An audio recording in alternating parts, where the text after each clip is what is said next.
Hi, hello to everyone. Welcome to my channel Deep Maths. In this video, I'm going to solve a problem from vectors of 12th class. And the question is, if the sides of an angle are given by vector CA equals to I cap minus 2j cap plus 2k cap, and B vector B is 2I cap plus j cap plus 2k cap, then find the internal bisector of the angle. Okay, so to find the internal bisector of the angle, let us take it as C, vector C. Okay, what is the formula for finding vector C is vector A by magnitude of A plus vector B by magnitude of B. These two are the equations given in the question. From this we have to find the magnitude. How to find? Root of coefficients of ijk. Here I coefficient is 1 square, j coefficient is -2 square.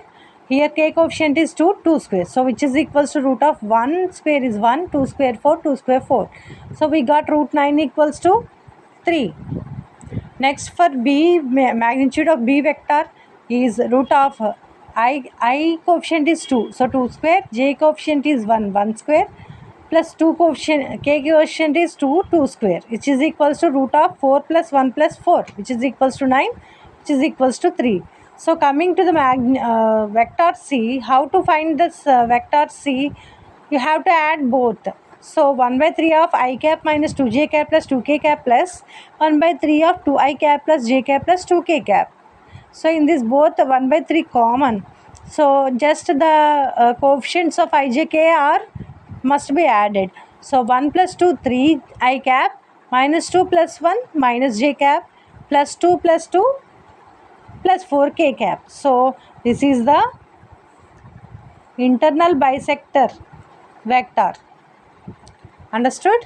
If you have any doubt, specify that in the comment section. Not only in this topic, from any topic, if you have any doubt, if you won't get any question, let us complete that in any specific video for it. If you specify that in the comment section, and you can specify my all subscribers till now who subscribed, those all, if you want any live session, means any problems, which time it will be good for me to be live, that all if you want you can specify that in the comment section, no? Okay.